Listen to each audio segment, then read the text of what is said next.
Okay, we're live. We're driving through the area where the city of Miami Springs will annex. So this area that we're filming right now will not be annexed. This is the train yard, the FEC train yard and shipping area will not be included. But once you pass the canal here, this area, the jail area, will be part of the annexation. This will be part of within the city limits of the city of Miami Springs.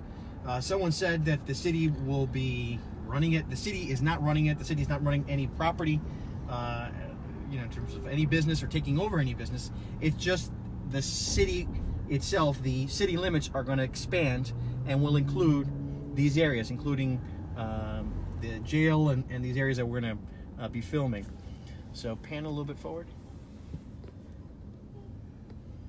Okay, so the 72nd Avenue, so where it starts is basically at the canal, that second canal, after the train yard. There are two canals, one next to Ludlam and one after the train yard. And those are basically the borders, or the two canals separate the train yard. And so the annexation area will begin after the canal. So everything from the jail up to the Palmetto up ahead. So let me have that for a second. So if we zoom forward towards the Palmetto, everything here to our right. So we're going to be filming out the window, and my trusty co-pilot is filming here and capturing the area. So people, residents, when they go out and vote, or if they're doing the absentee ballots, can tell what are the areas that will be included. So we're going to drive around the whole area, not just this one section, but the whole area, so everyone can see what's included and what the industrial area of Miami Springs will look like. We apologize, there's some bad weather coming through, so it's going to be a little bit dark and cloudy. Hopefully we don't get rain in this process. But anyways, we want the users to see what the Miami Springs industrial area will look like. For those of you who haven't driven or been by this area, what it's like and what kind of businesses are in here. So there are a lot of pros for annexation. The biggest one is going to be a tax cut for residents. There's a big tax boom that will happen to the city of Miami Springs. Obviously, there's a lot of industrial area here and commercial businesses. So we'd have a dealership within the city. As we just passed Palmetto Ford, we have all these different shops here. This Wendy's would be part of Miami Springs. This La Quinta, so more hotels, businesses. It's a big expansion for the city of Miami Springs, and a kind of a once in a lifetime opportunity for the city to grow. So we're going to turn in this service road or perimeter road next to the Palmetto is the edge. This will be the western edge of the city. So all these businesses that are here. Now this club that we're passing here is somewhat of an infamous club. It's an adult swingers club, which would be part of the city, but it's been there forever. It won't change the character of the residential area of Miami Springs. As stated in the early report, the main thing is, what kind of influence we have from a branding perspective. So this perimeter road that I'm following, this would be the western edge of the annexation area, and all these businesses would be part of the city of Miami Springs. These businesses have been here for years. They're not going to go anywhere. Most of them will continue to be operating here. If the city annexes. Now, the businesses that are here, some of them have actually sued the city trying to prevent the annexation process because they're not crazy about being part of the city of Miami Springs. Frankly, the unincorporated area has extremely low taxes and are afraid of what their tax rates will be if they're part of the city of Miami Springs. For residents in Miami Springs, it's a huge benefit because our taxes are more than likely to go down. So it's a big win financially for residents of Miami Springs. So here again, we're driving through the western side, this perimeter road of what would be the western edge of Miami Springs. We're starting to get a couple little drops, so we may get a little bit of rain in the video. We're hoping not to get too much rain, but anyways, again, showing you what kind of businesses. And guys, we're filming to the side, and every time we're filming to the side, it looks like we're going a lot faster. It's like when you're a kid in your car and you're looking to the side, and it looks like you're going a whole lot faster, but we're really we're doing less than 30. We're doing 25, 27 miles an hour. So sometimes it'll look like we're going a lot faster. anyhow, again, this is a lot of just commercial businesses. Now, this is the other. We're approaching an adult strip club, which is one of the let's call it controversial businesses that will be part of the city of Miami Springs. That's, as I stated earlier, not congruent with the family nature of Miami Springs that will be here. But again, this has been here for a long time, and it doesn't affect the lifestyle that we live on the other side of the train yard. This has been here for a long time. The service road ends and kind of makes a right turn, so we're kind of following the road here. We're going to make a left and follow the western edge as close as possible. Again, lots of warehouses. This is an industrial area, lots of commerce, lots of commercial. So the tax benefit to the city is very significant. Now, folks ask, hey, don't we need to service this area? Won't our costs go up? Yes, our costs will go up. We do need to hire police. There will be administrative expenses, building and zoning folks. And this is looks like a dead-end road here, so we're just kind of showing you what's included in the western edge. So we're going to turn around. So there are going to be additional city services, but even with the expense of the additional city services, mostly in police, there will still be a surplus for the city of Miami Springs. So, and again, just kind of driving around. Some of you folks are familiar with this area. Some of you are not. We're just trying to show you what this industrial park looks like, so that folks who are curious about, what this does. And again, this has always been here. If Miami Springs does not annex this area, there are a couple things that could happen. One, it could just stay unincorporated part of Miami-Dade County as it is today. Two, the more likely scenario, it becomes part of either the city of Medley, the city of Doral, even possibly the city of or the village of Virginia Gardens. So VG is also trying to annex the area north from 36th Street, kind of the same area, but from 36th Street, south, from 36th Street south to northwest 12th Street. So along the same Milandary Avenue corridor. So we're going to be making a left here, just letting traffic open up. So we are on 74th Avenue, and we're going to be approaching, I think this is 56th Street. So you can see some of the different businesses. Hand that to me a second. And here you see some of the businesses to our west, to the left. We're going to be going straight here on, 58th Street, not 56. And I'll have my trusty co-pilot take over. So, and as you can see, there's construction going on. Here we've got a tractor dealership that's been here for forever. There are a lot of businesses that have been here for a long time. So it's not like there's new things that are going to be coming. These are all existing areas that have been developed, commercial, industrial, an important part for the Miami economy, the greater Miami economy.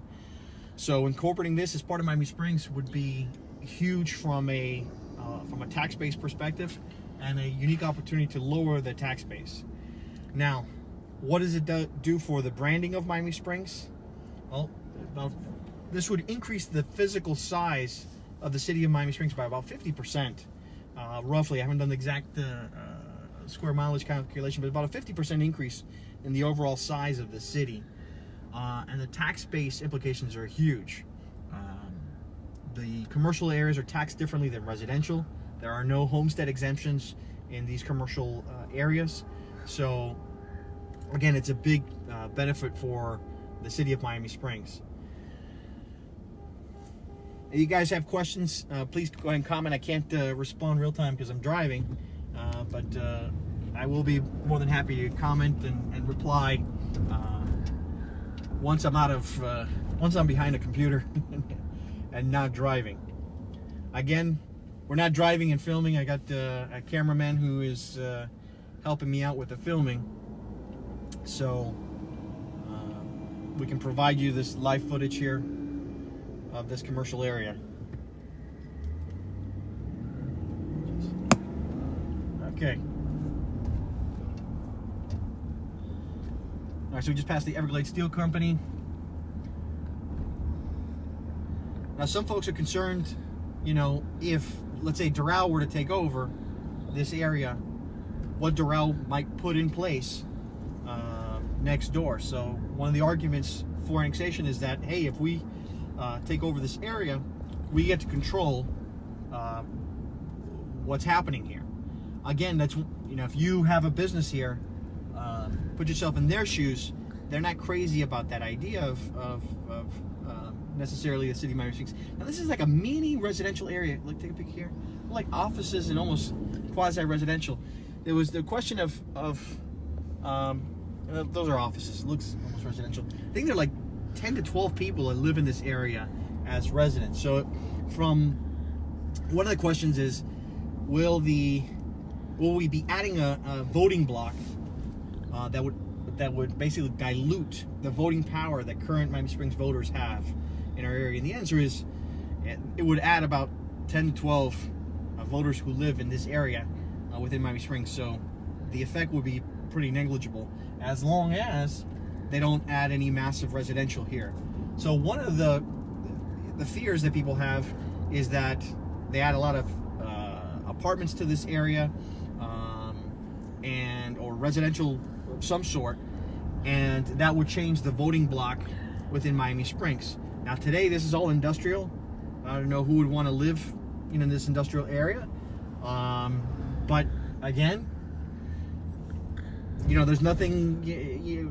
Lawmakers can change laws and change zonings to what they want. Now, the city has posted a comment that current council and past councils have never wanted to change the feel of this area from an industrial park to residential, and I don't think that that's likely to happen. But it's out there and possible, and we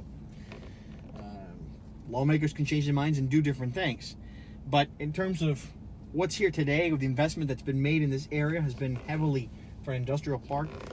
To change this to a residential area would take a lot to do and change the mix of this area.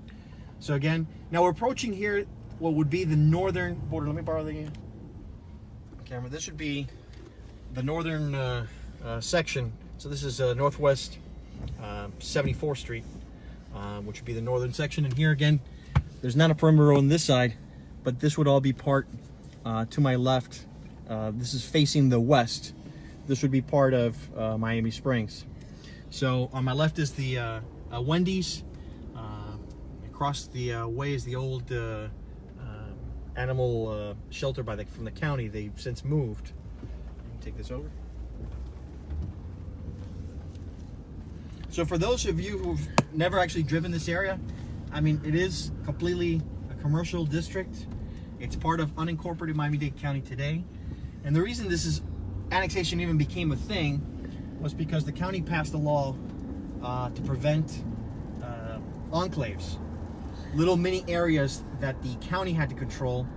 And they wanted, so once the city of Doral was incorporated, it kind of closed this entire area as a mini island or enclave of unincorporated Miami-Dade.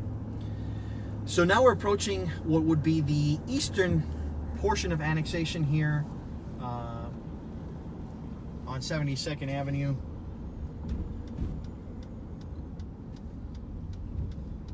We're going to be heading south now on 72nd. There are a few raindrops outside. There's a little shower.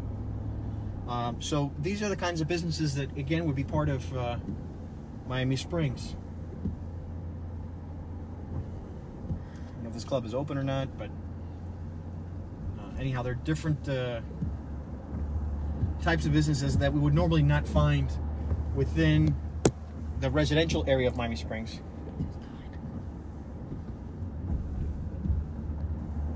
Okay, we're going to turn around.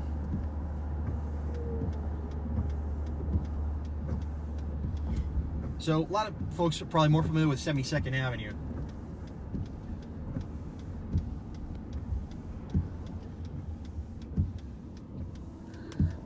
We're going to pause here for a second. All right. Hold it.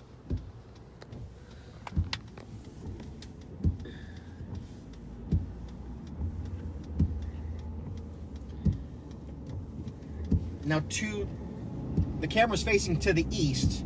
That is the Metro Rail station. That would not be part of, this is kind of a terminal, I guess, and not be part of the annexation area.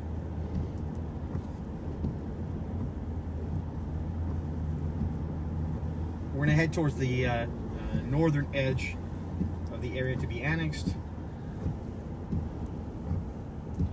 And so one of the questions is, does this area connect to the city of Miami Springs? And the answer is yes.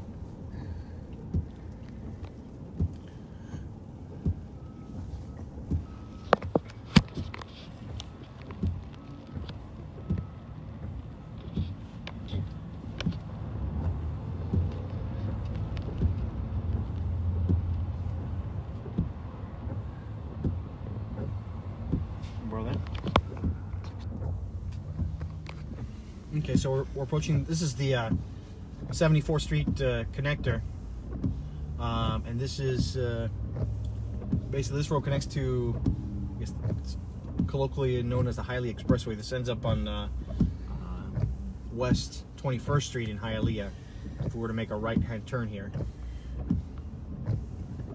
Okay, hand it off to the cameraman.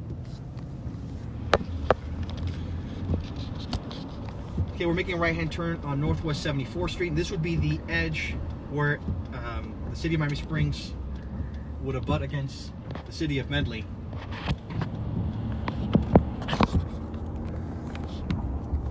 So this would be the northern edge of the city of Miami Springs.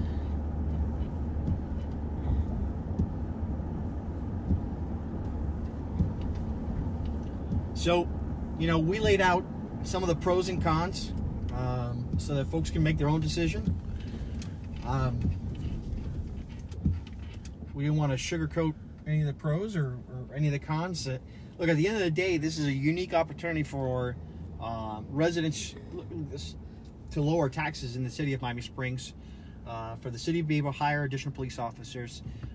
In theory, with the surplus, they can either do a significant tax cut for the residents. They can do some investment in terms of capital improvements for the city. It gives the city a lot more financial clout and power within the community. So, I mean, it's a big deal to be able to add this entire area to Miami Springs. Now, one of the residents' concerns is, does it impact residential property values? As you can tell, I mean, all this has been here. So it's not like it's adding more traffic. So you're not going to see more traffic. You're not going to see anything change in terms of this area's impact on the core residential community. We're approaching now Miami Springs through Royal Poinciana. So all this has been here. That hasn't changed. And now we're officially, as we cross the train tracks, now in Miami Springs. So this would all be congruent and connected. Anyhow, we're going to end the video now as we got to run some errands. But tell us what you think, pros, cons. We try to be as open about the good and the bad. Let people make their own decisions. I haven't shared what I think. For the record, look, MiamiSprings.com would benefit from additional businesses within the MiamiSprings.com promotional area. So it's not necessarily bad for us. In full disclosure.